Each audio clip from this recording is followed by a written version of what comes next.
بسم الله الرحمن الرحيم. ألف لام ميم. ذلك الكتاب لا ريب فيه هدى للمتقين الذين يؤمنون بالغيب ويقيمون الصلاة ومما رزقناهم ينفقون والذين يؤمنون بما أنزل إليك وما أنزل من قبلك وبالآخرة هم يوقنون أولئك على هدى من ربهم وأولئك هم المفلحون إن الذين كفروا سواء عليهم أأنذرتهم أم لم تنذرهم لا يؤمنون ختم الله على قلوبهم وعلى سمعهم وعلى أبصارهم غشاوة ولهم عذاب عظيم ومن الناس من يقول آمنا بالله وباليوم الآخر وما هم بمؤمنين يخادعون الله والذين آمنوا وما يخدعون إلا أنفسهم وما يشعرون في قلوبهم مرض فزادهم الله مرضا ولهم عذاب أليم بما كانوا يكذبون وإذا قيل لهم لا تفسدوا في الأرض قالوا إنما نحن مصلحون ألا إنهم هم المفسدون ولكن لا يشعرون وإذا قيل لهم آمنوا كما آمن الناس قالوا أنؤمن كما آمن السفهاء ألا إنهم هم السفهاء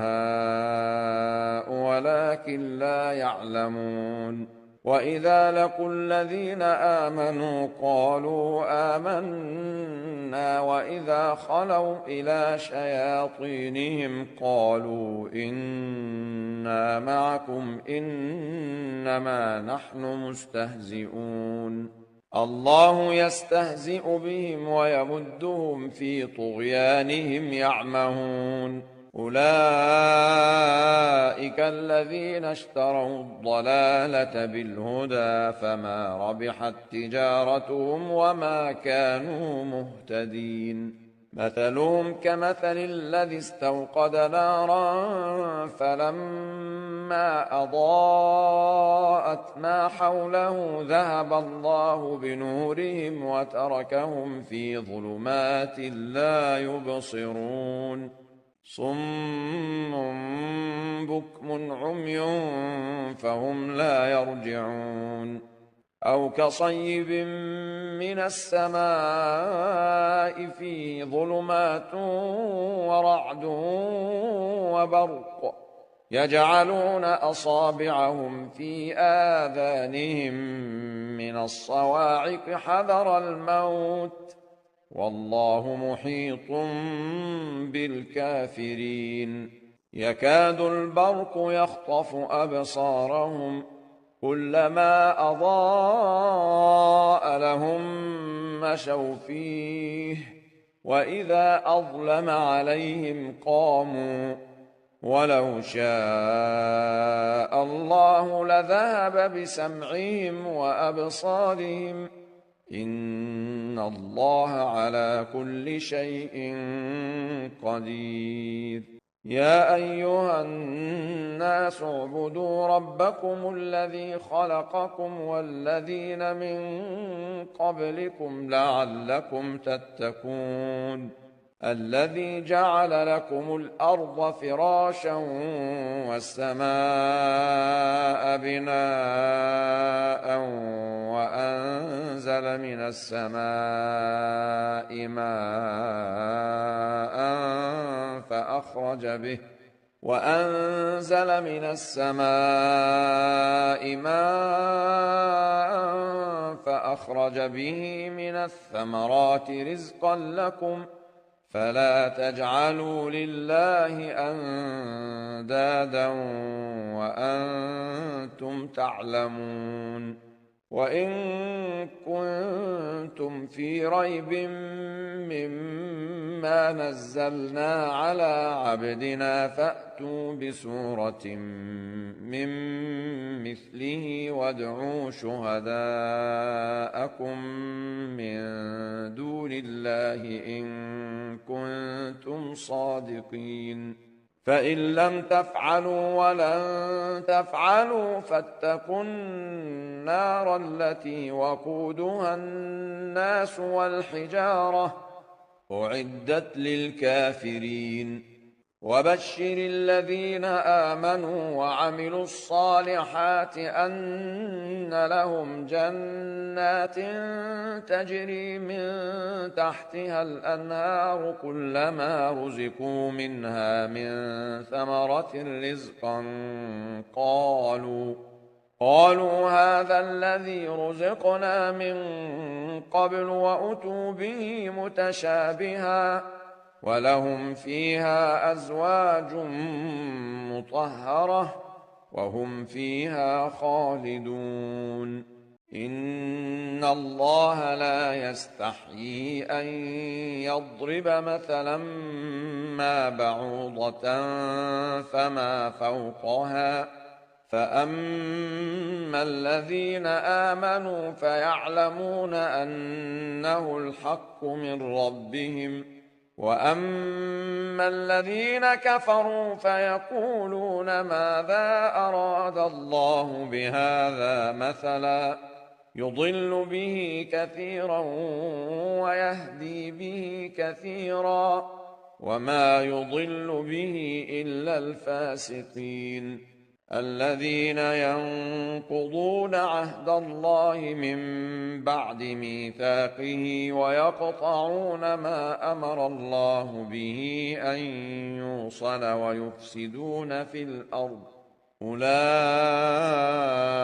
هم الخاسرون. كيف تكفرون بالله وكنتم أمواتا فأحياكم ثم يميتكم ثم يحييكم ثم إليه ترجعون. هو الذي خلق لكم ما في الأرض جميعا ثم استوى إلى السماء فسواهن 7 سماوات وهو بكل شيء عليم. وإذ قال ربك للملائكة إني جاعل في الأرض خليفة قالوا أتجعل فيها من يفسد فيها ويسفك الدماء ونحن نسبح بحمدك ونقدس لك قال إني أعلم ما لا تعلمون. وعلم آدم الأسماء كلها ثم عرضهم على الملائكة فقال أنبئوني بأسماء هؤلاء إن كنتم صادقين. قالوا سبحانك لا علم لنا إلا ما علمتنا إنك أنت العليم الحكيم. قال يا آدم أنبئهم بأسمائهم فلما أنبأهم بأسمائهم قال ألم أقل لكم إني أعلم غيب السماوات والأرض وأعلم ما تبدون وما كنتم تكتمون. وإذ قلنا للملائكة اسجدوا لآدم فسجدوا إلا إبليس أبى واستكبر وكان من الكافرين وقلنا يا آدم اسكن أنت وزوجك الجنة وكلا منها رغدا حيث شئتما ولا تقربا هذه الشجرة فتكونا من الظالمين فأزلهما الشيطان عنها فأخرجهما مما كانا فيه وقلنا اهبطوا بعضكم لبعض عدو ولكم في الأرض مستقر ومتاع إلى حين فتلقى آدم من ربه كلمات فتاب عليه إنه هو التواب الرحيم قلنا اهبطوا منها جميعا فإما يأتينكم مني هدى فمن تبع هداي فلا خوف عليهم ولا هم يحزنون والذين كفروا وكذبوا بآياتنا أولئك أصحاب النار هم فيها خالدون يا بني إسرائيل اذكروا نعمتي التي أنعمت عليكم وأوفوا بعهدي أوف بعهدكم وإياي فارهبون وآمنوا بما أنزلت مصدقا لما معكم ولا تكونوا أول كافر به ولا تشتروا بآياتي ثمنا قليلا وإياي فاتقون ولا تلبسوا الحق بالباطل وتكتموا الحق وأنتم تعلمون وأقيموا الصلاة وآتوا الزكاة واركعوا مع الراكعين أتأمرون الناس بالبر وتنسون أنفسكم وأنتم تتلون الكتاب أفلا تعقلون واستعينوا بالصبر والصلاة وإنها لكبيرة إلا على الخاشعين الذين يظنون أنهم ملاقو ربهم وأنهم إليه راجعون يا بني إسرائيل اذكروا نعمتي التي أنعمت عليكم وأني فضلتكم على العالمين واتقوا يوما لا تجزي نفس عن نفس شيئا ولا يقبل منها شفاعة ولا يؤخذ منها عدل ولا هم ينصرون وإذ نجيناكم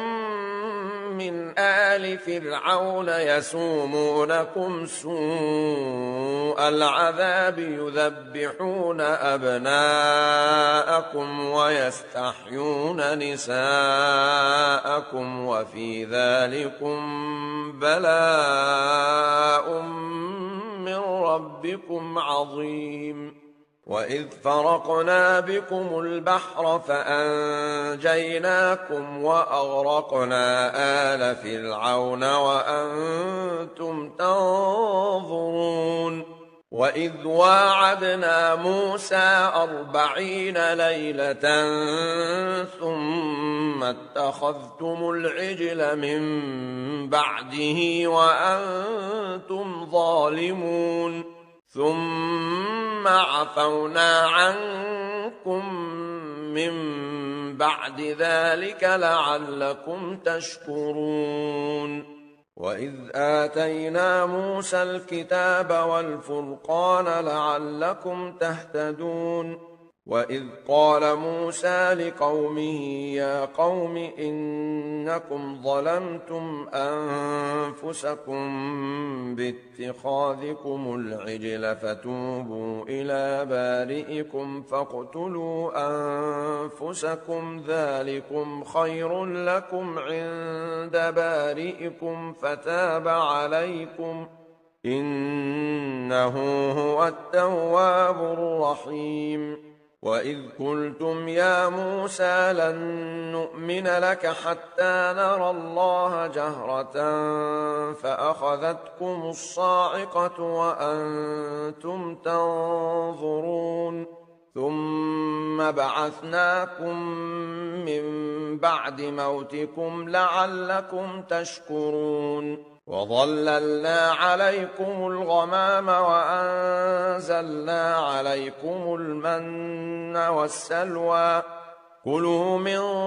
طيبات ما رزقناكم وما ظلمونا ولكن كانوا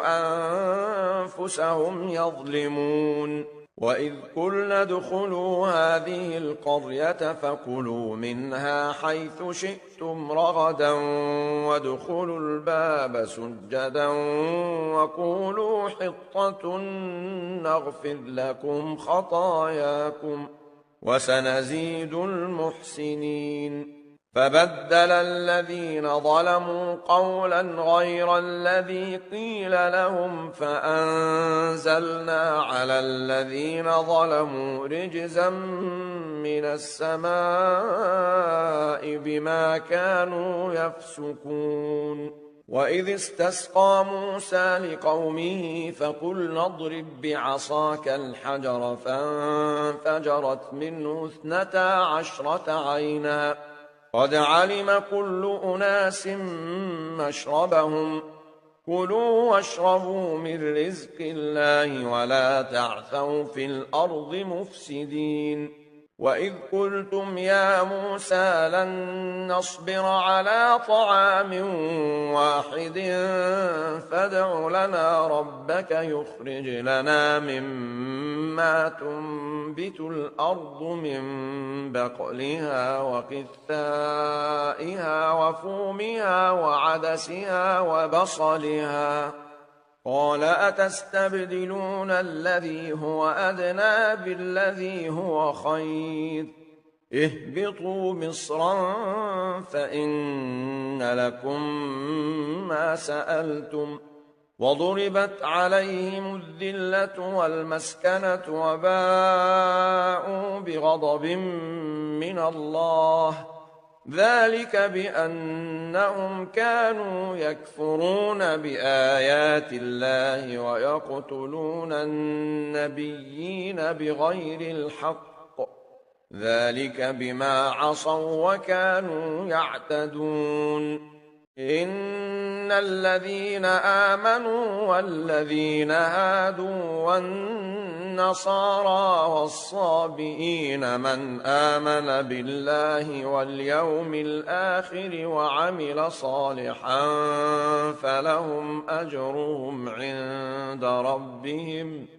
فلهم أجرهم عند ربهم ولا خوف عليهم ولا هم يحزنون وإذ أخذنا ميثاقكم ورفعنا فوقكم الطور خذوا ما آتيناكم بقوة واذكروا ما فيه لعلكم تتقون ثم توليتم من بعد ذلك فلولا فضل الله عليكم ورحمته لكنتم من الخاسرين ولقد علمتم الذين اعتدوا منكم في السبت فقلنا لهم كونوا قردة خاسئين فجعلناها نكالا لما بين يديها وما خلفها وموعظة للمتقين وإذ قال موسى لقومه إن الله يأمركم أن تذبحوا بقرة قالوا أتتخذنا هزوا قال أعوذ بالله أن أكون من الجاهلين قالوا ادع لنا ربك يبين لنا ما هي قال إنه يقول إنها بقرة لا فارض ولا بكر عوان بين ذلك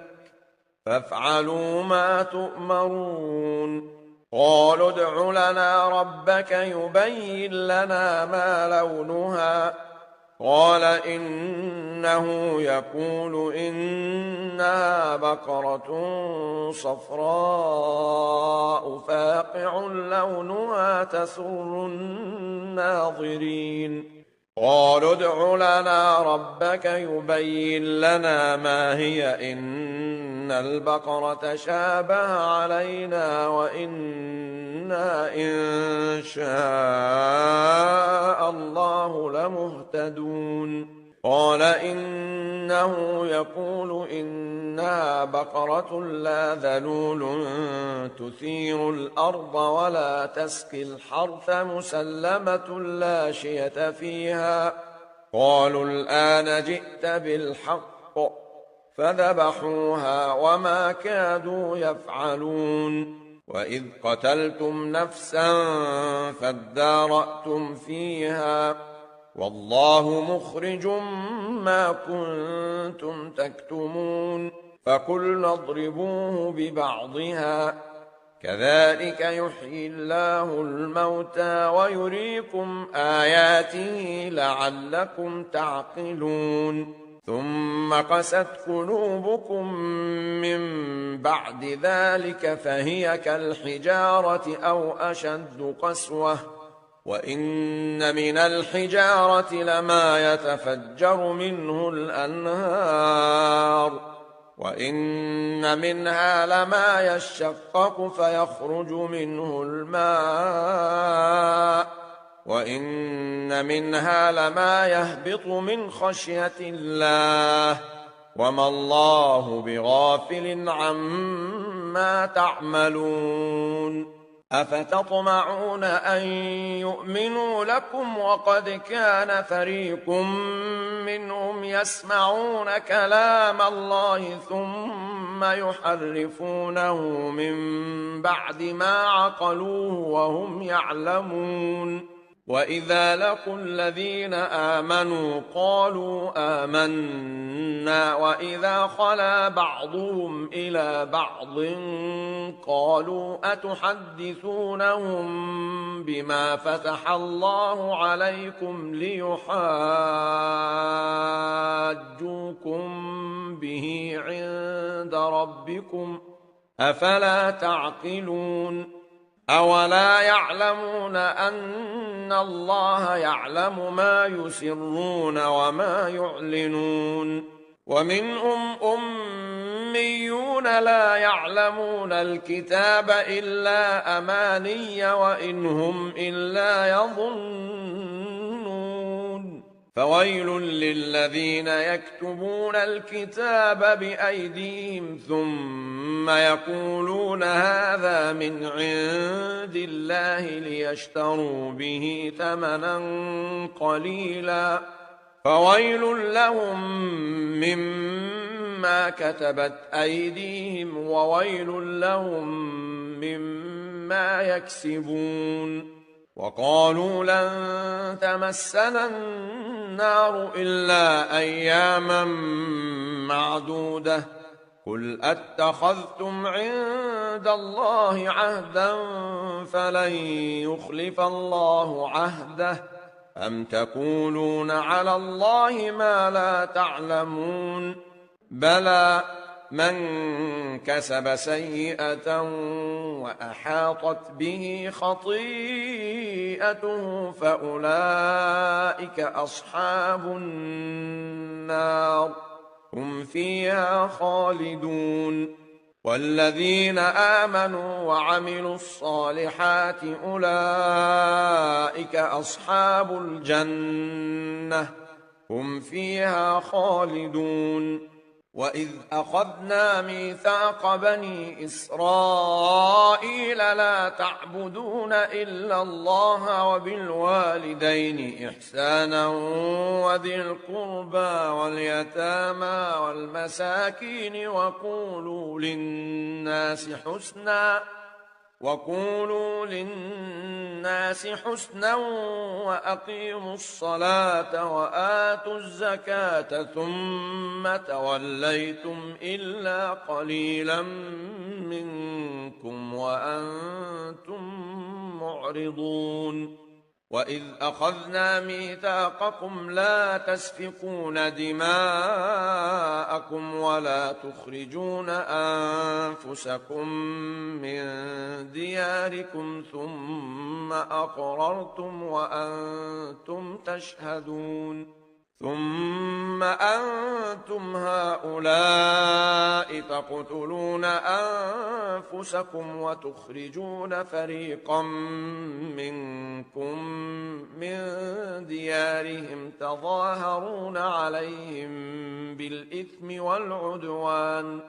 تظاهرون عليهم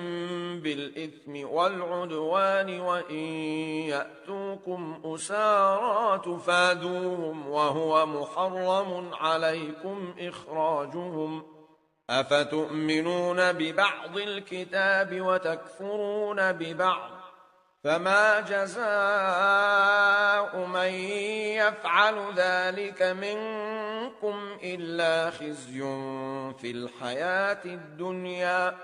ويوم القيامة يردون إلى أشد العذاب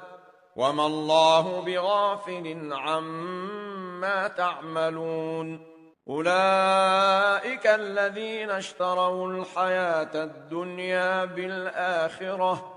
فلا يخفف عنهم العذاب ولا هم ينصرون ولقد آتينا موسى الكتاب وقفينا من بعده بالرسل وآتينا عيسى ابن مريم البينات وأيدناه بروح القدس أفكلما جاءكم رسول بما لا تهوى أنفسكم استكبرتم ففريقا كذبتم وفريقا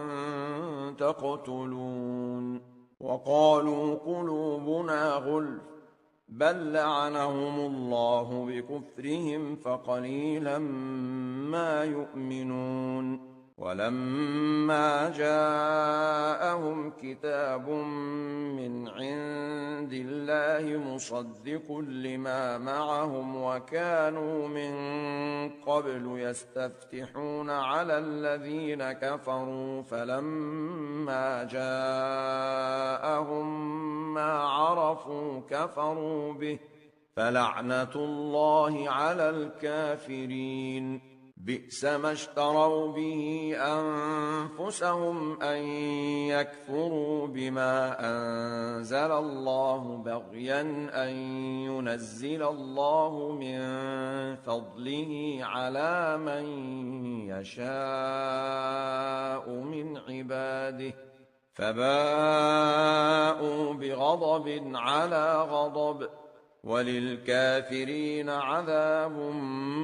مهين وإذا قيل لهم آمنوا بما أنزل الله قالوا نؤمن بما أنزل علينا ويكفرون بما وراءه وهو الحق مصدقا لما معهم قل فلم تقتلون أنبياء الله من قبل إن كنتم مؤمنين ولقد جاءكم موسى بالبينات ثم اتخذتم العجل من بعده وأنتم ظالمون وإذ أخذنا ميثاقكم ورفعنا فوقكم الطور خذوا ما آتيناكم بقوة واسمعوا قالوا سمعنا وعصينا وأشربوا في قلوبهم العجل بكفرهم قل بئس ما يأمركم به إيمانكم إن كنتم مؤمنين قل إن كانت لكم الدار الآخرة عند الله خالصة من دون الناس فتمنوا الموت إن كنتم صادقين ولن يتمنوا أبدا بما قدمت أيديهم والله عليم بالظالمين ولتجدنهم أحرص الناس على حياة ومن الذين أشركوا يود أحدهم لو يعمر 1000 سنة وما هو بمزحزحه من العذاب أن يعمر والله بصير بما يعملون قل من كان عدوا لجبريل فإنه نزله على قلبك بإذن الله مصدقا لما بين يديه وهدى وبشرى للمؤمنين من كان عدوا لله وملائكته ورسله وجبريل وميكال فإن الله عدو للكافرين ولقد أنزلنا إليك آيات بينات وما يكفر بها إلا الفاسقون أوكلما عاهدوا عهدا نبذه فريق منهم بل أكثرهم لا يؤمنون ولما جاءهم رسول من عند الله مصدق لما معهم نبذ فريق من الذين أوتوا الكتاب كتاب الله وراء ظهورهم كأنهم لا يعلمون واتبعوا ما تتلو الشياطين على ملك سليمان وما كفر سليمان ولكن الشياطين كفروا يعلمون الناس السحر وما أنزل على الملكين ببابل هاروت وماروت وما يعلمان من أحد حتى يقولا إنما نحن فتنة فلا تكفر فيتعلمون منهما ما يفرقون به بين المرء وزوجه وما هم بضارين به من أحد إلا بإذن الله ويتعلمون ما يضرهم ولا ينفعهم ولقد علموا لمن اشتراه ما له في الآخرة من خلاق ولبئس ما شروا به أنفسهم لو كانوا يعلمون ولو أنهم آمنوا واتقوا لمثوبة من عند الله خير لو كانوا يعلمون يا أيها الذين آمنوا لا تقولوا راعنا وقولوا انظرنا واسمعوا وللكافرين عذاب أليم ما يود الذين كفروا من أهل الكتاب ولا المشركين أن ينزل عليكم من خير من ربكم والله يختص برحمته من يشاء والله ذو الفضل العظيم ما ننسخ من آية أو ننسها نأت بخير منها أو مثلها ألم تعلم أن الله على كل شيء قدير ألم تعلم أن الله له ملك السماوات والأرض وما لكم من دون الله من ولي ولا نصير أم تريدون أن تسألوا رسولكم كما سئل موسى من قبل ومن يتبدل الكفر بالإيمان فقد ضل سواء السبيل ود كثير من أهل الكتاب لو يردونكم من بعد إيمانكم كفارا حسدا من عند أنفسهم من بعد ما تبين لهم الحق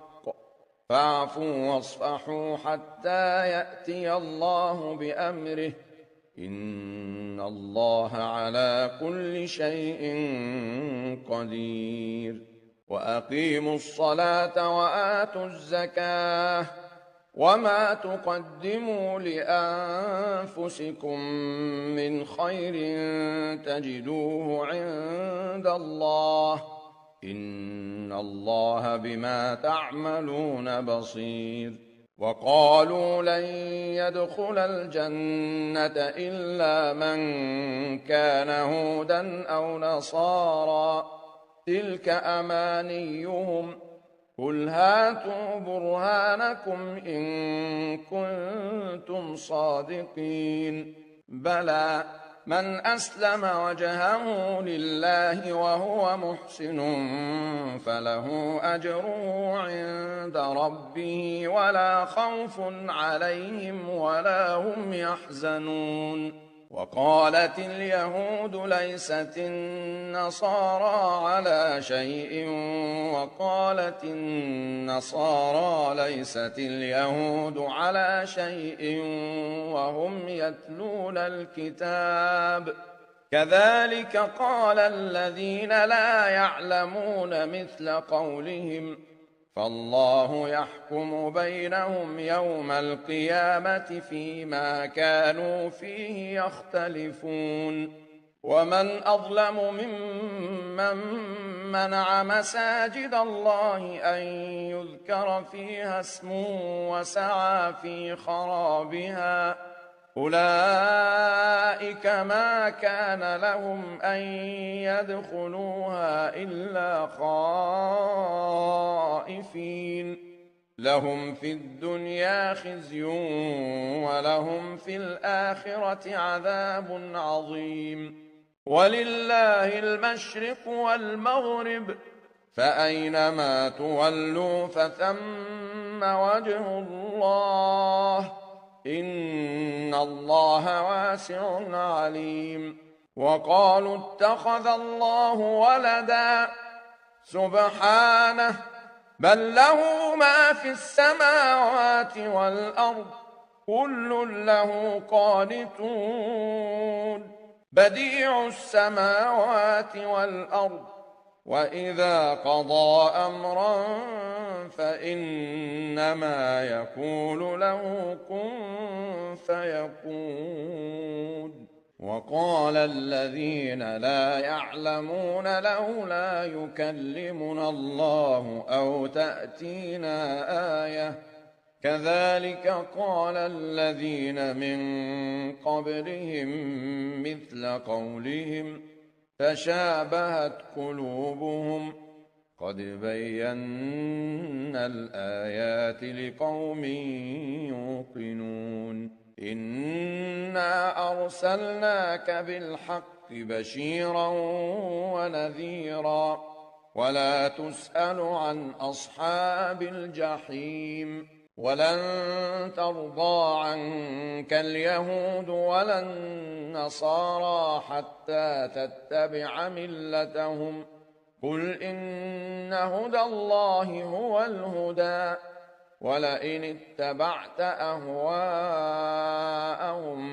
بعد الذي جاءك من العلم ما لك من الله من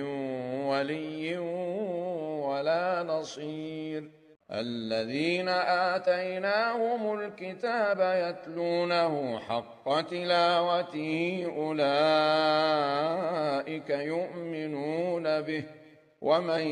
يكفر به فأولئك هم الخاسرون يا بني إسرائيل اذكروا نعمتي التي أنعمت عليكم وأني فضلتكم على العالمين واتقوا يوما لا تجزي نفس عن نفس شيئا ولا يقبل منها عدل ولا تنفعها شفاعة ولا هم ينصرون وإذ ابتلى إبراهيم ربه بكلمات فأتمهن قال إني جاعلك للناس إماما قال ومن ذريتي قال لا ينال عهد الظالمين وإذ جعلنا البيت مثابة للناس وأمنا واتخذوا من مقام إبراهيم مصلى وعهدنا إلى إبراهيم وإسماعيل أن طهرا بيتي للطائفين والعاكفين والركع السجود وإذ قال إبراهيم رب اجعل هذا بلدا آمنا وارزق أهله من الثمرات من آمن منهم بالله واليوم الآخر قال ومن كفر فأمتعه قليلا ثم أضطره إلى عذاب النار وبئس المصير وإذ يرفع إبراهيم القواعد من البيت وإسماعيل ربنا تقبل منا إنك أنت السميع العليم ربنا وجعلنا مسلمين لك ومن ذريتنا أمة مسلمة لك وأرنا مناسكنا وتب علينا إنك أنت التواب الرحيم ربنا وابعث فيهم رسولا منهم يتلو عليهم آياتك ويعلمهم الكتاب والحكمة ويزكيهم إنك أنت العزيز الحكيم ومن يرغب عن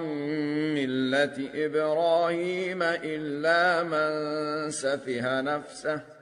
ولقد اصطفيناه في الدنيا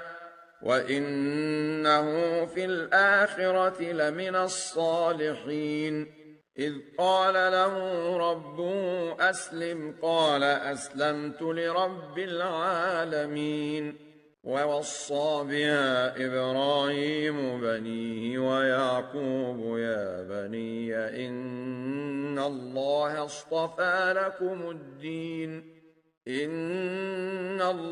اصطفى لكم الدين فلا تموتن إلا وأنتم مسلمون أم كنتم شهداء إذ حضر يعقوب الموت إذ قال لبنيه ما تعبدون من بعدي قالوا نعبد إلهك وإله آبائك إبراهيم وإسماعيل وإسحاق إلها واحدا ونحن له مسلمون تلك أمة قد خلت لها ما كسبت ولكم ما كسبتم ولا تسألون عما كانوا يعملون. وقالوا كونوا هودا أو نصارى تهتدوا قل بل ملة إبراهيم حنيفا وما كان من المشركين. قولوا آمنا بالله وما أنزل إلينا وما أنزل إلى إبراهيم وإسماعيل وإسحاق ويعقوب والأسباط وما أوتي موسى وعيسى وما أوتي النبيون من ربهم لا نفرق بين أحد منهم ونحن له مسلمون. فإن آمنوا بمثل ما آمنتم به فقد اهتدوا وإن تولوا فإنما هم في شقاق فسيكفيكهم الله وهو السميع العليم. صبغة الله ومن أحسن من الله صبغة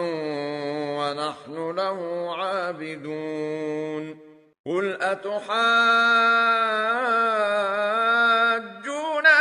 في الله وهو ربنا وربكم ولنا أعمالنا ولكم أعمالكم ونحن له مخلصون. أم تقولون إن إبراهيم وإسماعيل وإسحاق ويعقوب والأسباط كانوا هودا أو نصارى قل أأنتم أعلم أم الله ومن أظلم ممن كتم شهادة عنده من الله وما الله بغافل عما تعملون. تلك أمة قد خلت لها ما كسبت ولكم ما كسبتم ولا تسألون عما كانوا يعملون. سيقول السفهاء من الناس ما ولاهم عن قبلتهم التي كانوا عليها قل لله المشرق والمغرب يهدي من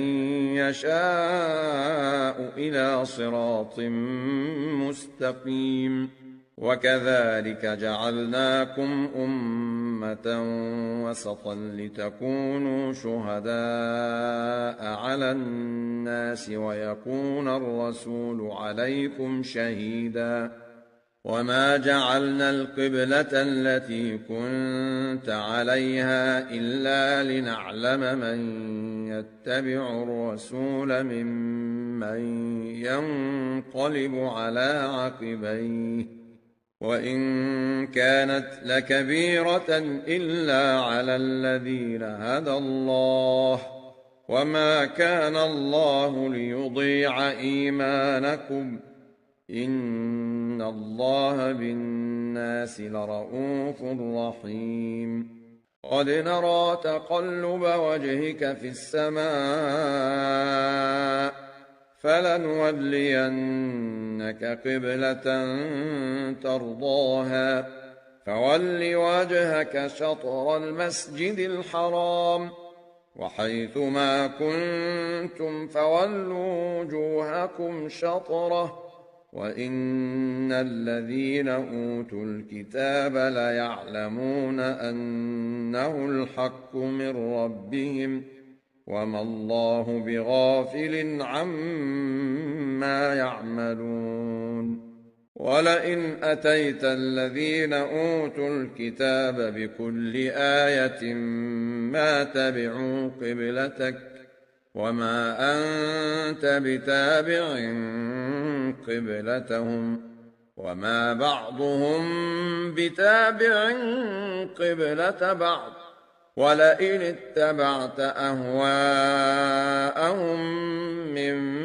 بعد ما جاءك من العلم إنك إذا لمن الظالمين الذين آتيناهم الكتاب يعرفونه كما يعرفون أبناءهم وإن فريقا منهم ليكتمون الحق وهم يعلمون الحق من ربك فلا تكونن من الممترين ولكل وجهة هو موليها فاستبقوا الخيرات أينما تكونوا يأت بكم الله جميعا إن الله على كل شيء قدير ومن حيث خرجت فول وجهك شطر المسجد الحرام وإنه للحق من ربك وما الله بغافل عما تعملون ومن حيث خرجت فول وجهك شطر المسجد الحرام وحيث ما كنتم فولوا وجوهكم شطره لئلا يكون للناس عليكم حجة إلا الذين ظلموا منهم فلا تخشوهم واخشوني ولأتم نعمتي عليكم ولعلكم تهتدون كما أرسلنا فيكم رسولا منكم يتلو عليكم آياتنا ويزكيكم ويعلمكم الكتاب والحكمة ويعلمكم ما لم تكونوا تعلمون فاذكروني أذكركم واشكروا لي ولا تكفرون يا أيها الذين آمنوا استعينوا بالصبر والصلاة إن الله مع الصابرين ولا تقولوا لمن يقتل في سبيل الله أموات بل أحياء ولكن لا تشعرون ولنبلونكم بشيء من الخوف والجوع ونقص من الأموال والأنفس والثمرات وبشر الصابرين الذين إذا أصابتهم مصيبة قالوا إنا لله وإنا إليه راجعون أولئك عليهم صلوات من ربهم ورحمة وأولئك هم المهتدون إن الصفا والمروة من شعائر الله فمن حج البيت أو اعتمر فلا جناح عليه أن يطوف بهما ومن تطوع خيرا فإن الله شاكر عليم إن الذين يكتمون ما أنزلنا من البينات والهدى من بعد ما بيناه للناس في الكتاب أولئك يلعنهم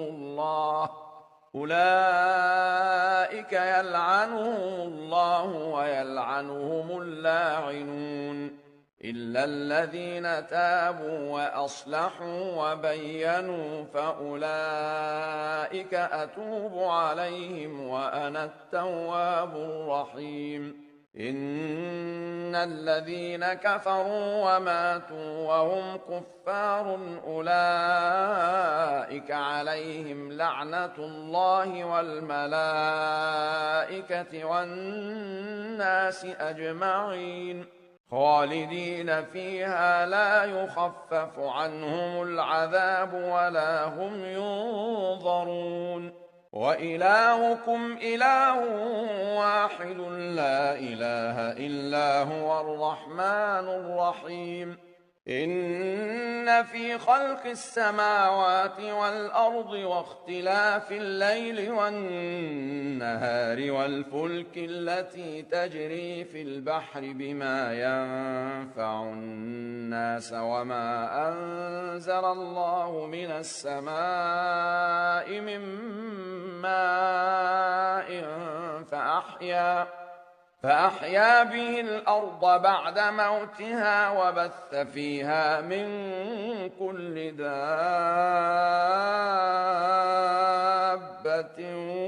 وتصريف الرياح والسحاب المسخر بين السماء والأرض لآيات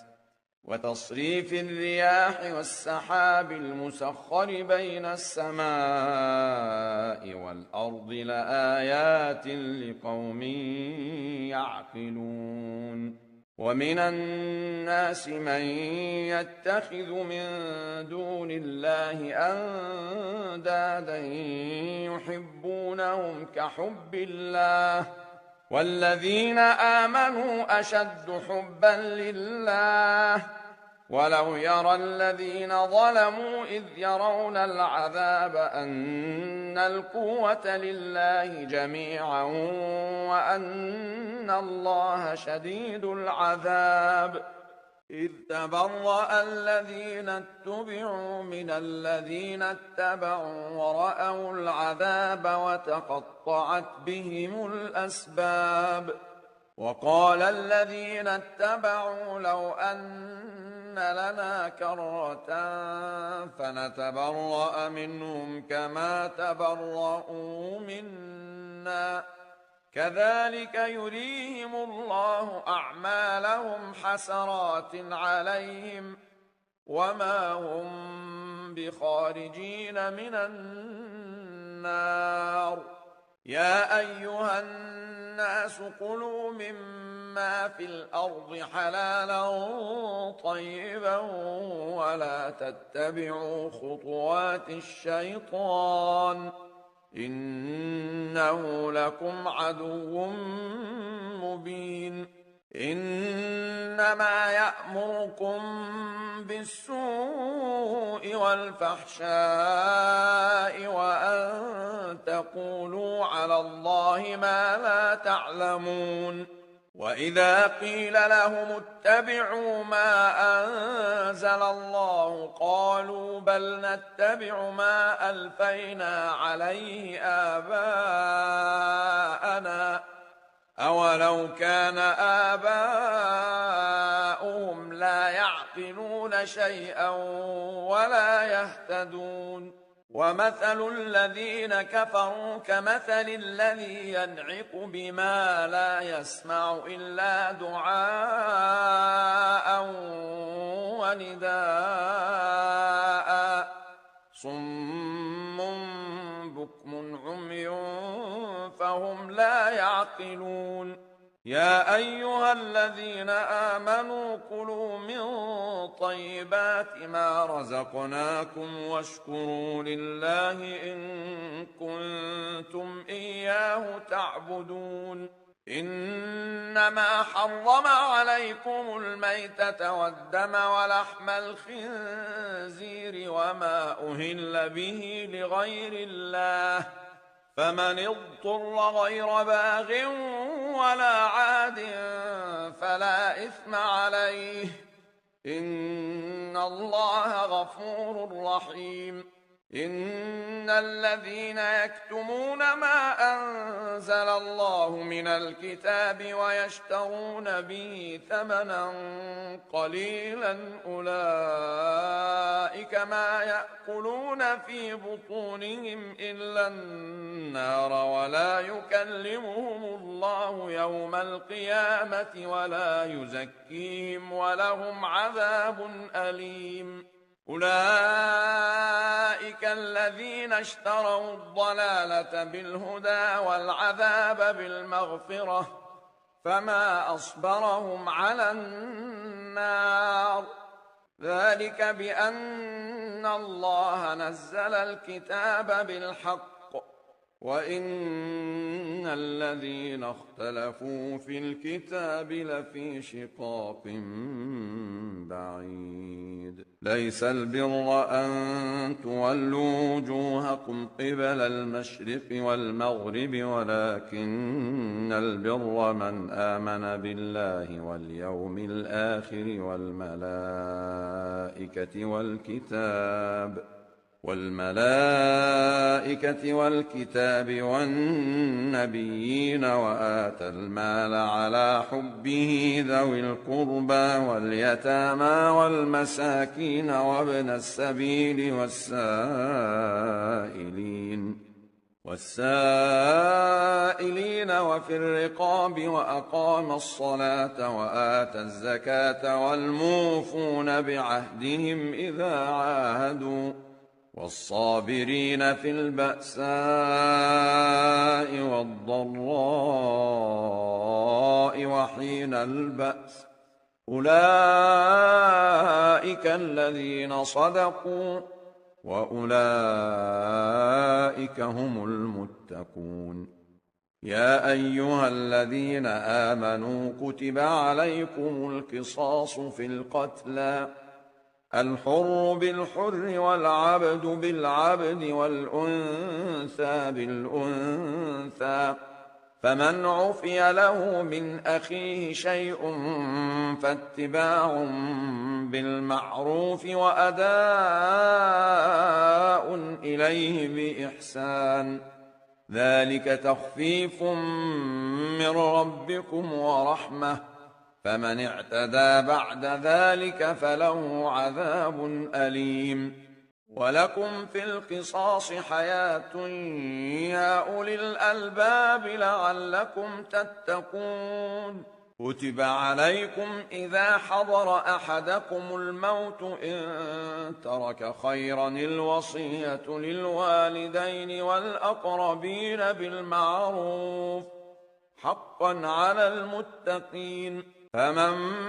بدله بعدما سمعه فإنما إثمه على الذين يبدلونه إن الله سميع عليم فمن خاف من موص جنفا أو إثما فأصلح بينهم فلا إثم عليه إن الله غفور رحيم يا أيها الذين آمنوا كتب عليكم الصيام كما كتب على الذين من قبلكم لعلكم تتقون أياما معدودات فمن كان منكم مريضا أو على سفر فعدة من أيام أخر وعلى الذين يطيقونه فدية طعام مسكين فمن تطوع خيرا فهو خير له وأن تصوموا خير لكم إن كنتم تعلمون شهر رمضان الذي أنزل فيه القرآن هدى للناس وبينات من الهدى والفرقان فمن شهد منكم الشهر فليصمه ومن كان مريضا أو على سفر فعدة من أيام أخر يريد الله بكم اليسر ولا يريد بكم العسر ولتكملوا العدة ولتكبروا الله على ما هداكم ولعلكم تشكرون وإذا سألك عبادي عني فإني قريب أجيب دعوة الداع إذا دعان فليستجيبوا لي وليؤمنوا بي لعلهم يرشدون أحل لكم ليلة الصيام الرفث إلى نسائكم هن لباس لكم وأنتم لباس لهن علم الله أنكم كنتم تختانون أنفسكم فتاب عليكم وعفى عنكم فالآن باشروهن وابتغوا ما كتب الله لكم وكلوا واشربوا حتى يتبين لكم الخيط الأبيض من الخيط الأسود من الفجر ثم أتموا الصيام إلى الليل ولا تباشروهن وأنتم عاكفون في المساجد تلك حدود الله فلا تقربوها كذلك يبين الله آياته للناس لعلهم يتقون ولا تأكلوا أموالكم بينكم بالباطل وتدلوا بها إلى الحكام لتأكلوا فريقا من أموال الناس بالإثم وأنتم تعلمون يسألونك عن الأهلة قل هي مواقيت للناس والحج وليس البر بأن تأتوا البيوت من ظهورها ولكن البر من اتقى وأتوا البيوت من أبوابها واتقوا الله لعلكم تفلحون وقاتلوا في سبيل الله الذين يقاتلونكم ولا تعتدوا إن الله لا يحب المعتدين واقتلوهم حيث ثقفتموهم وأخرجوهم من حيث أخرجوكم والفتنة أشد من القتل ولا تقاتلوهم عند المسجد الحرام حتى يقاتلوكم فيه فإن قاتلوكم فاقتلوهم كذلك جزاء الكافرين فإن انتهوا فإن الله غفور رحيم وقاتلوهم حتى لا تكون فتنة ويكون الدين لله فإن انتهوا فلا عدوان إلا على الظالمين الشهر الحرام بالشهر الحرام والحرمات قصاص فمن اعتدى عليكم فاعتدوا عليه بمثل ما اعتدى عليكم واتقوا الله واعلموا أن الله مع المتقين وأنفقوا في سبيل الله ولا تلقوا بأيديكم إلى التهلكة وأحسنوا إن الله يحب المحسنين وأتموا الحج والعمرة لله فإن أحصرتم فما استيسر من الهدي ولا تحلقوا رؤوسكم حتى يبلغ الهدي محله فمن كان منكم مريضا أو به أذى من رأسه ففدية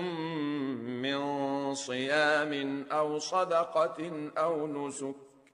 فإذا أمنتم فمن تمتع بالعمرة إلى الحج فما استيسر من الهدي فمن لم يجد فصيام 3 أيام في الحج و7 إذا رجعتم تلك 10 كاملة ذلك لمن لم يكن أهله حاضر المسجد الحرام واتقوا الله واعلموا أن الله شديد العقاب الحج أشهر معلومات فمن فرض فيهن الحج فلا رفث ولا فسوق ولا جدال في الحج، وما تفعلوا من خير يعلمه الله، وتزودوا فإن خير الزاد التقوى، واتقون يا أولي الألباب. ليس عليكم جناح أن تبتغوا فضلا من ربكم، فإذا أفضتم من عرفات فاذكروا الله عند المشعر الحرام واذكروه كما هداكم وإن كنتم من قبله لمن الضالين.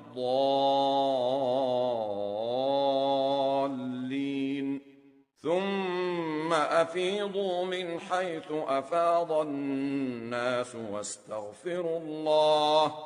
إن الله غفور رحيم. فإذا قضيتم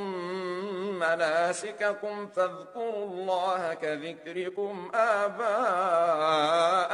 أو أشد ذكرا. فمن الناس من يقول ربنا آتنا في الدنيا وما له في الآخرة من خلاق، ومنهم من يقول ربنا آتنا في الدنيا حسنة وفي الآخرة حسنة وقنا عذاب النار. أولئك لهم نصيب مما كسبوا، والله سريع الحساب. واذكروا الله في أيام معدودات، فمن تعجل في يومين فلا إثم عليه، ومن تأخر فلا إثم عليه لمن اتقى. واتقوا الله واعلموا أنكم إليه تحشرون. ومن الناس من يعجبك قوله في الحياة الدنيا ويشهد الله على ما في قلبه وهو ألد الخصام،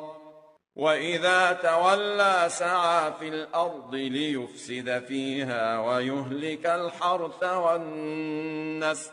والله لا يحب الفساد. وإذا قيل له اتق الله أخذته العزة بالإثم فحسبه جهنم ولبئس المهاد. ومن الناس من يشري نفسه ابتغاء مرضات الله، والله رؤوف بالعباد. يا أيها الذين آمنوا ادخلوا في السلم كافة ولا تتبعوا خطوات الشيطان، إنه لكم عدو مبين. فإن زللتم من بعد ما جاءتكم البينات فاعلموا أن الله عزيز حكيم. هل ينظرون إلا أن يأتيهم الله في ظلل من الغمام والملائكة وقضي الأمر، وإلى الله ترجع الأمور. سل بني إسرائيل كم آتيناهم من آية بينة، ومن يبدل نعمة الله من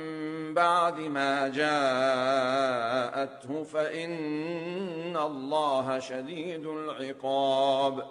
زين للذين كفروا الحياة الدنيا ويسخرون من الذين آمنوا، والذين اتقوا فوقهم يوم القيامة والله يرزق من يشاء بغير حساب. كان الناس أمة واحدة فبعث الله النبيين مبشرين ومنذرين وأنزل معهم الكتاب بالحق ليحكم بين الناس فيما اختلفوا فيه، وما اختلف فيه إلا الذين أوتوه من بعد ما جاءتهم البينات بغيا بينهم، فهدى الله الذين آمنوا لما اختلفوا فيه من الحق بإذنه، والله يهدي من يشاء إلى صراط مستقيم. أم حسبتم أن تدخلوا الجنة ولما يأتكم مثل الذين خلوا من قبلكم مستهم البأساء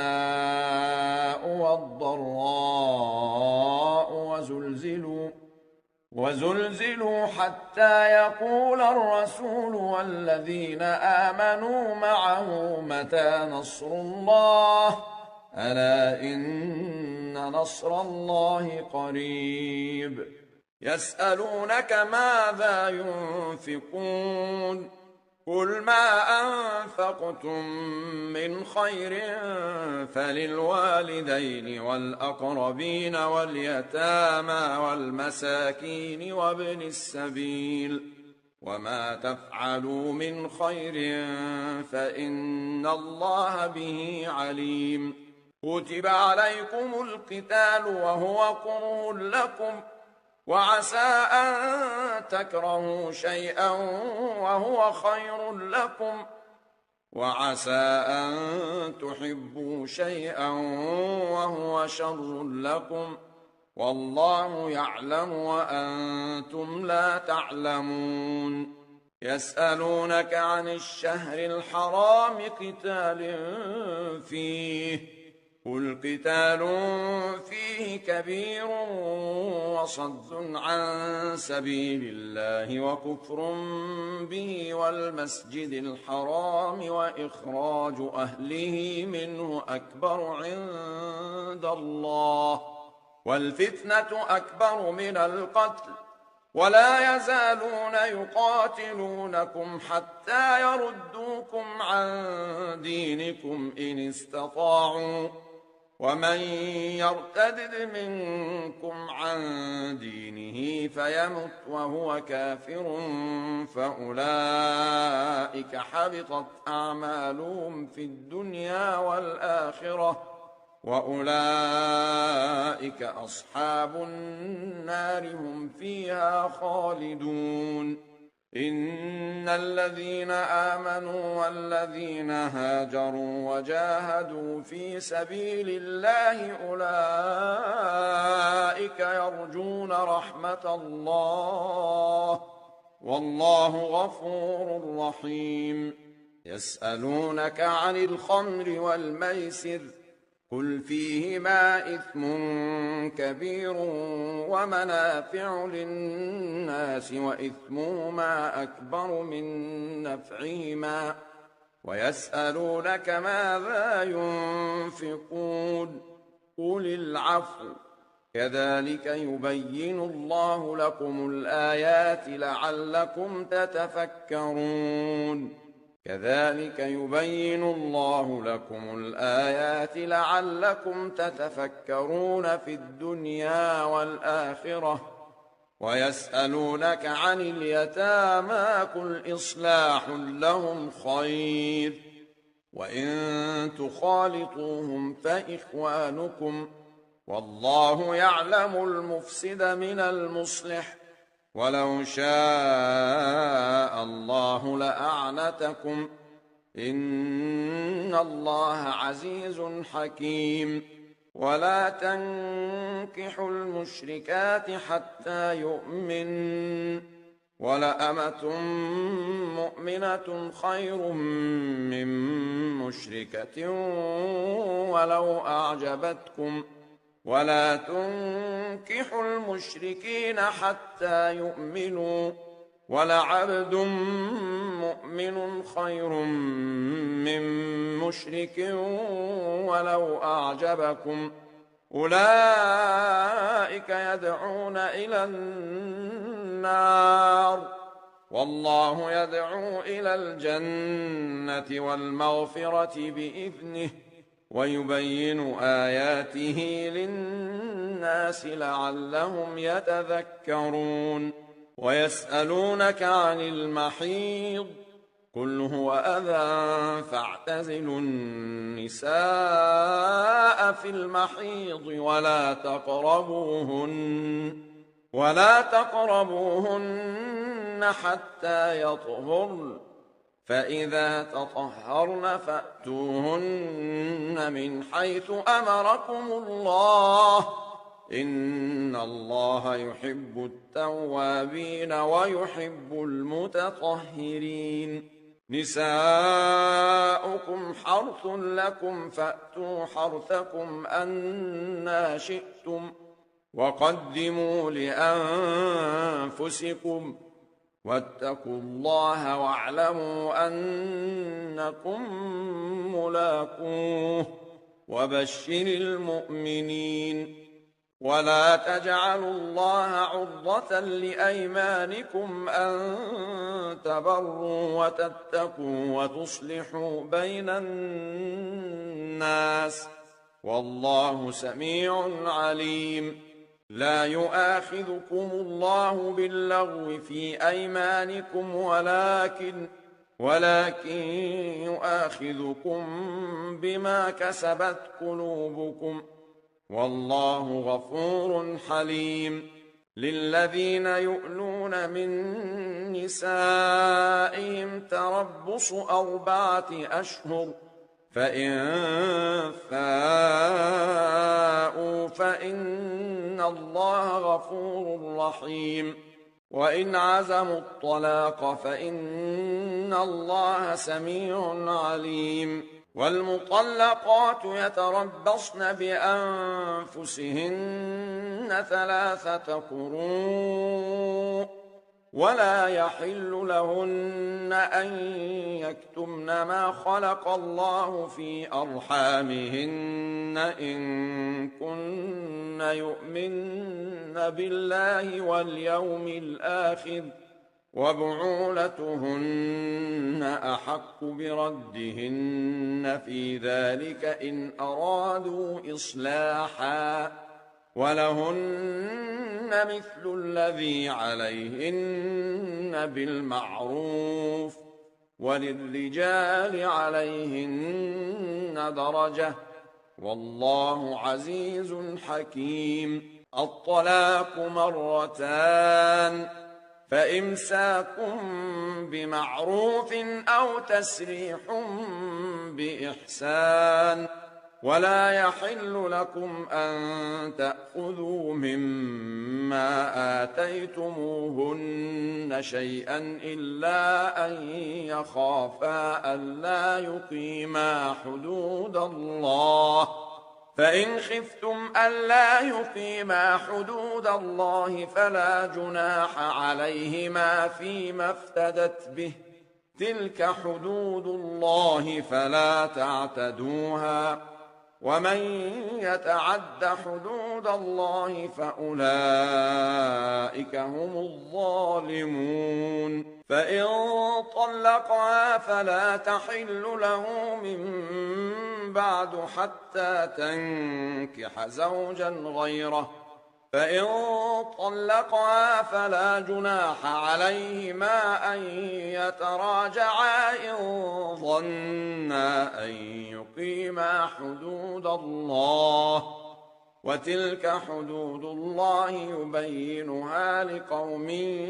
يعلمون. وإذا طلقتم النساء فبلغن أجلهن فأمسكوهن بمعروف أو سرحوهن بمعروف ولا تمسكوهن ضرارا لتعتدوا، ومن يفعل ذلك فقد ظلم نفسه. ولا تتخذوا آيات الله هزوا واذكروا نعمة الله عليكم وما أنزل عليكم من الكتاب والحكمة يعظكم به، واتقوا الله واعلموا أن الله بكل شيء عليم. وإذا طلقتم النساء فبلغن أجلهن فلا تعضلوهن أن ينكحن أزواجهن إذا تراضوا بينهم بالمعروف،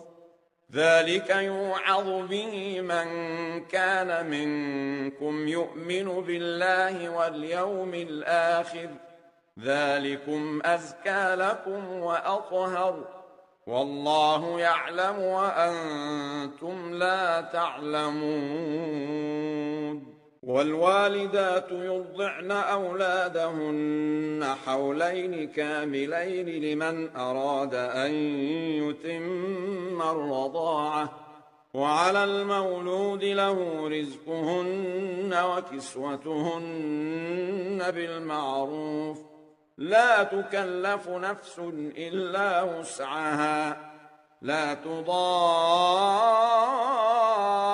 والدة بولدها ولا مولود له بولده، وعلى الوارث مثل ذلك، فإن أرادا فصالا عن تراض منهما وتشاور فلا جناح عليهما. وإن أردتم أن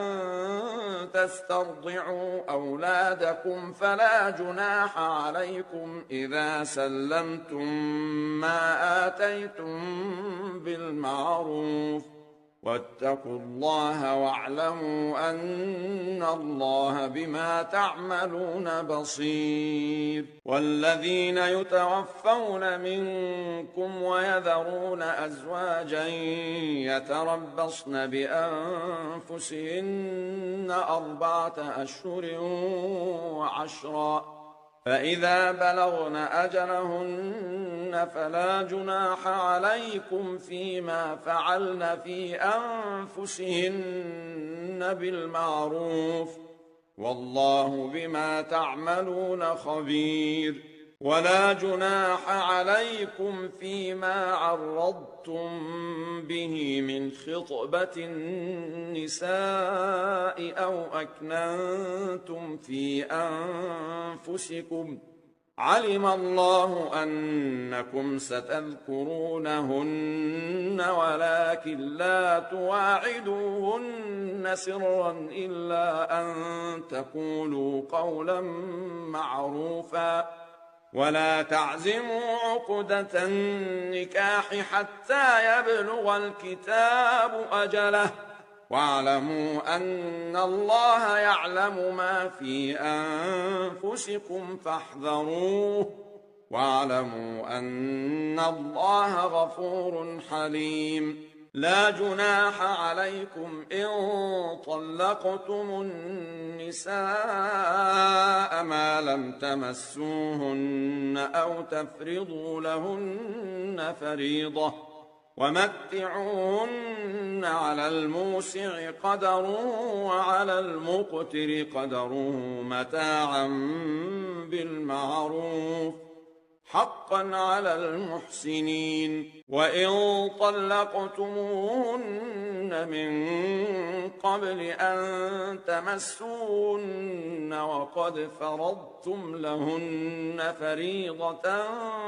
فنصف ما فرضتم إلا أن يعفون، إلا أن يعفون أو يعفو الذي بيده عقدة النكاح وأن تعفوا أقرب للتقوى ولا تنسوا الفضل بينكم إن الله بما تعملون بصير حافظوا على الصلوات والصلاة الوسطى وقوموا لله قانتين فإن خفتم فرجالا أو ركبانا فإذا أمنتم فاذكروا الله كما علمكم ما لم تكونوا تعلمون والذين يتوفون منكم ويذرون أزواجا وصية لأزواجهم متاعا إلى الحول غير إخراج فإن خرجن فلا جناح عليكم فيما فعلن في أنفسهن من معروف والله عزيز حكيم وللمطلقات متاع بالمعروف حقا على المتقين كذلك يبين الله لكم آياته لعلكم تعقلون ألم تر إلى الذين خرجوا من ديارهم وهم ألوف حذر الموت فقال لهم الله موتوا ثم أحياهم إن الله لذو فضل على الناس ولكن أكثر الناس لا يشكرون وقاتلوا في سبيل الله واعلموا أن الله سميع عليم من ذا الذي يقرض الله قرضا حسنا فيضاعفه له أضعافا كثيرة والله يقبض ويبسط وإليه ترجعون ألم تر إلى الملأ من بني إسرائيل من بعد موسى إذ قالوا لنبي له مبعث لنا ملكا نقاتل في سبيل الله قال هل عسيتم إن كتب عليكم القتال ألا تقاتلوا قالوا وما لنا ألا نقاتل في سبيل الله وقد أخرجنا من ديارنا وأبنائنا فلما كتب عليهم القتال تولوا إلا قليلا منهم والله عليم بالظالمين وقال لهم نبيهم إن الله قد بعث لكم طالوت ملكا قالوا أنى يكون له الملك علينا ونحن أحق بالملك منه ولم يؤت سعة من المال قال إن الله اصطفاه عليكم وزاده بسطة في العلم والجسم والله يؤتي ملكه من يشاء والله واسع عليم وقال لهم نبيهم إن آية ملكه أن يأتيكم التابوت فيه سكينة من ربكم وبقية مما ترك آل موسى وآل هارون تحمله الملائكة إن في ذلك لآية لكم إن كنتم مؤمنين فلما فصل طالوت بالجنود قال إن الله مبتليكم بنهر فمن شرب منه فليس مني ومن لم يطعمه فإنه مني إلا من اغترف غرفة بيده فشربوا منه إلا قليلا منهم فلما جاوزه هو والذين آمنوا معه قالوا لا طاقة لنا اليوم بجالوت وجنوده قال الذين يظنون أنهم ملاقو الله كم من فئة قليلة غلبت فئة كثيرة بإذن الله والله مع الصابرين ولما برزوا لجالوت وجنوده قالوا ربنا أفرغ علينا صبرا وثبت أقدامنا وانصرنا على القوم الكافرين فهزموهم بإذن الله وقتل داود جالوت وآتاه الله الملك والحكمة وعلمه مما يشاء ولولا دفع الله الناس بعضهم ببعض لفسدت الأرض ولكن الله ذو فضل على العالمين تلك آيات الله نتلوها عليك بالحق وإنك لمن المرسلين تلك الرسل فضلنا بعضهم على بعض منهم من كلم الله ورفع بعضهم درجات وآتينا عيسى ابن مريم البينات وأيدناه بروح القدس ولو شاء الله ما اقتتل الذين من بعدهم من بعد ما جاءتهم البينات ولكن اختلفوا فمنهم من آمن ومنهم من كفر ولو شاء الله ما اقتتلوا ولكن الله يفعل ما يريد يا أيها الذين آمنوا أنفقوا مما رزقناكم من قبل أن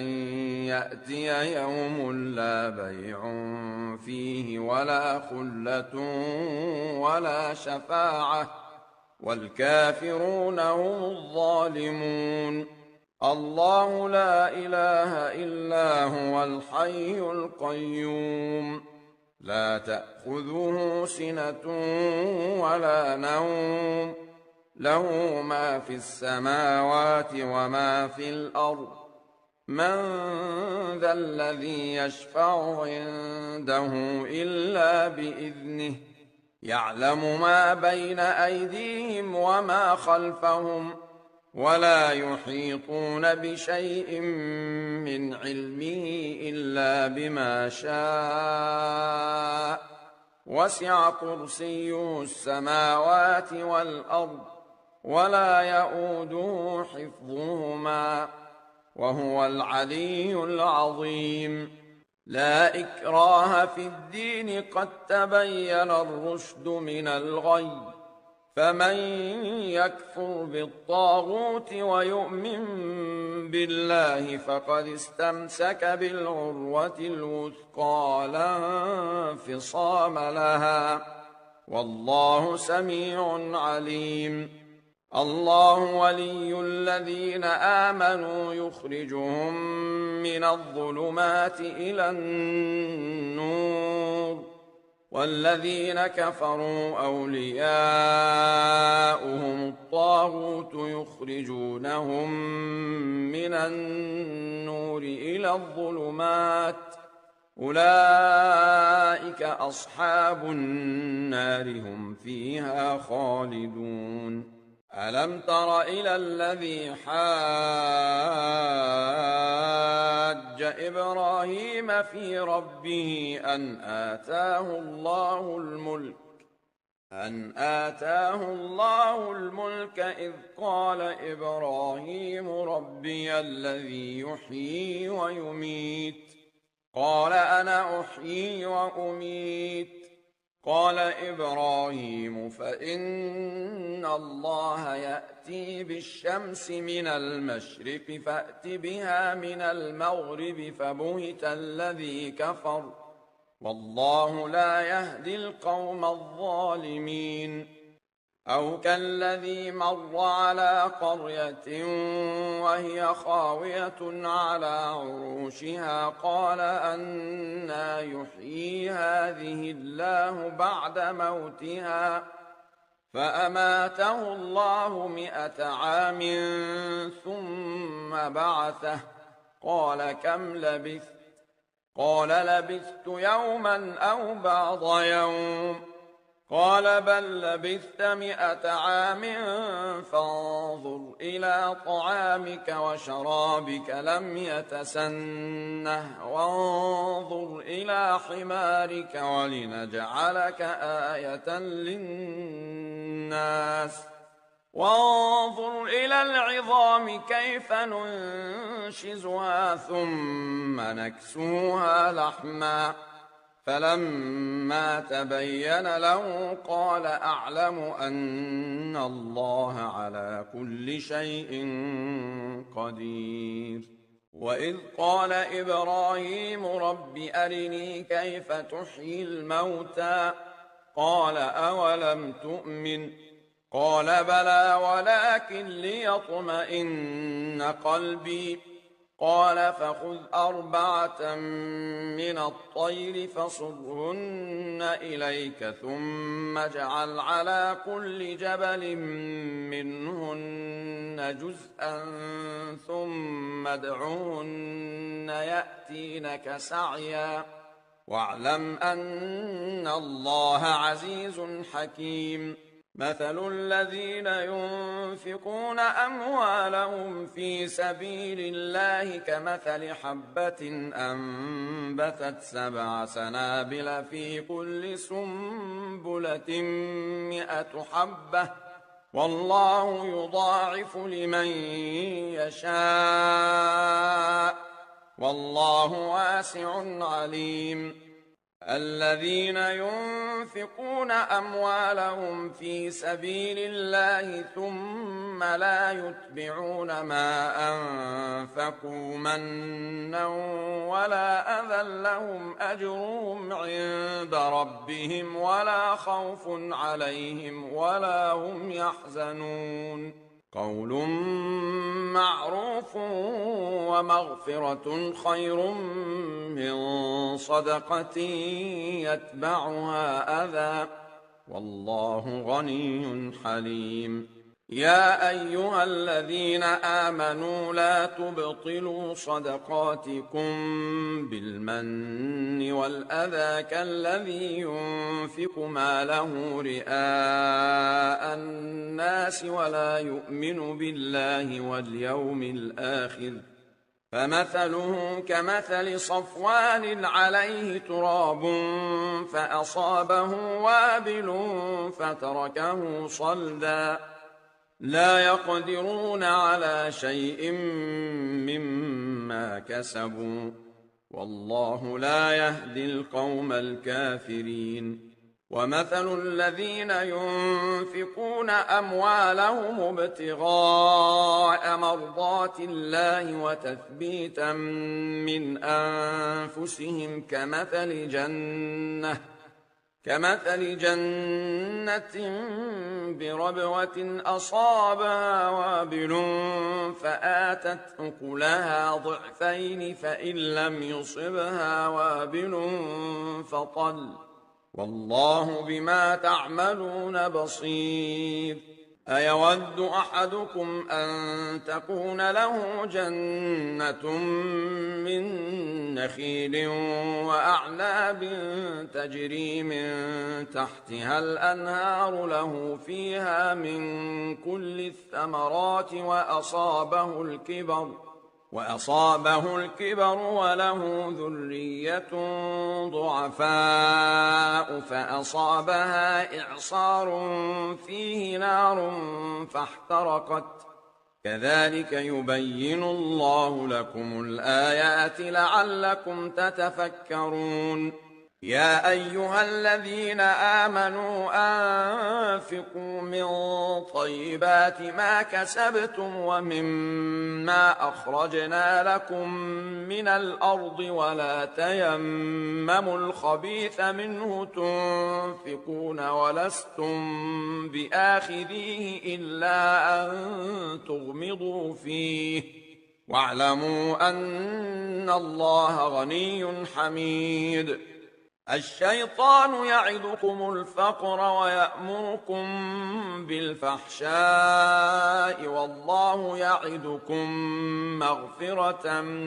منه وفضلا والله واسع عليم. يؤتي الحكمة من يشاء ومن يؤت الحكمة فقد أوتي خيرا كثيرا وما يذكر إلا أولو الألباب. وما أنفقتم من نفقة أو نذرتم من نذر فإن الله يعلمه وما للظالمين من أنصار. إن تبدوا الصدقات فنعما هي وإن تخفوها وتؤتوها الفقراء فهو خير لكم ويكفر عنكم من سيئاتكم والله بما تعملون خبير. ليس عليك هداهم ولكن الله يهدي من يشاء وما تنفقوا من خير فلأنفسكم وما تنفقون إلا ابتغاء وجه الله وما تنفقوا من خير يوفى إليكم وأنتم لا تظلمون. للفقراء الذين أحصروا في سبيل الله لا يستطيعون ضربا في الأرض يحسبهم الجاهل أغنياء من التعفف تعرفهم بسيماهم لا يسألون الناس إلحافا وما تنفقوا من خير فإن الله به عليم. الذين ينفقون أموالهم بالليل والنهار سرا وعلانية فلهم أجرهم عند ربهم ولا خوف عليهم ولا هم يحزنون. الذين يأكلون الربا لا يقومون إلا كما يقوم الذي يتخبطه الشيطان من المس ذلك بأنهم قالوا إنما البيع مثل الربا وأحل الله البيع وحرم الربا. فمن جاءه موعظة من ربه فانتهى فله ما سلف وأمره إلى الله ومن عاد فأولئك أصحاب النار هم فيها خالدون. يمحق الله الربا ويربي الصدقات والله لا يحب كل كفار أثيم. إن الذين آمنوا وعملوا الصالحات وأقاموا الصلاة وآتوا الزكاة لهم أجرهم عند ربهم ولا خوف عليهم ولا هم يحزنون. يا أيها الذين آمنوا اتقوا الله وذروا ما بقي من الربا إن كنتم مؤمنين فإن لم تفعلوا فأذنوا بحرب من الله ورسوله وإن تبتم فلكم رؤوس أموالكم لا تظلمون ولا تظلمون. وإن كان ذو عسرة فنظرة إلى ميسرة وأن تصدقوا خير لكم إن كنتم تعلمون واتقوا يوما ترجعون فيه إلى الله ثم توفى كل نفس ما كسبت وهم لا يظلمون يا أيها الذين آمنوا إذا تداينتم بدين إلى أجل مسمى فاكتبوه وليكتب بينكم كاتب بالعدل ولا يأب كاتب أن يكتب كما علمه الله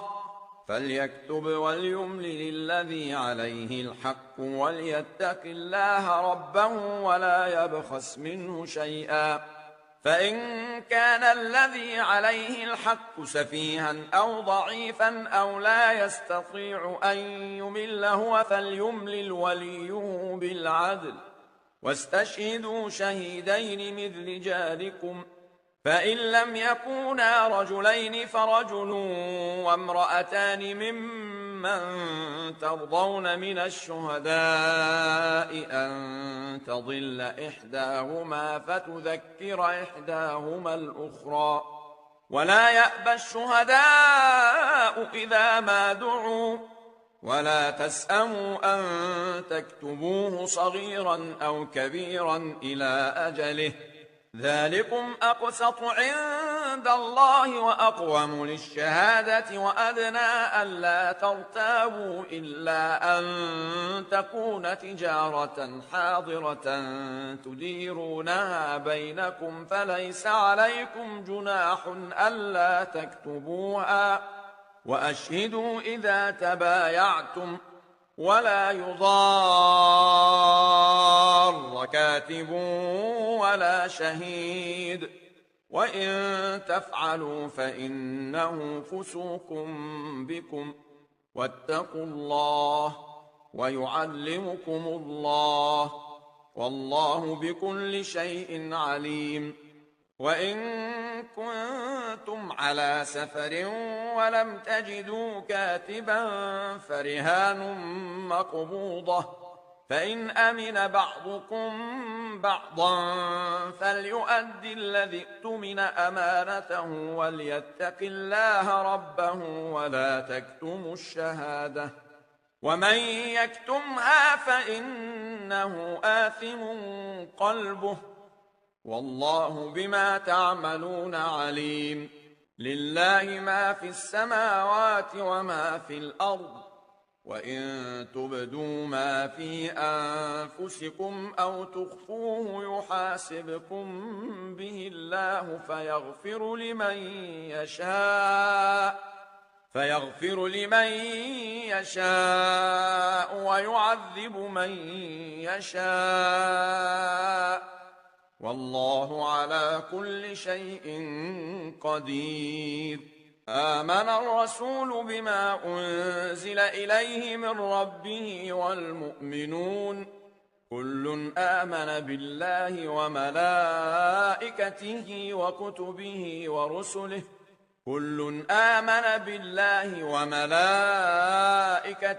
وكتبه ورسله لا نفرق بين أحد من رسله وقالوا سمعنا وأطعنا غفرانك ربنا وإليك المصير لا يكلف الله نفسا إلا وسعها لها ما كسبت وعليها ما اكتسبت ربنا لا تؤاخذنا إن نسينا أو أخطأنا ربنا ولا تحمل علينا إصرا كما حملته على الذين من قبلنا ربنا ولا تحملنا ما لا طاقة لنا به واعف عنا واغفر لنا وارحمنا أنت مولانا فانصرنا على القوم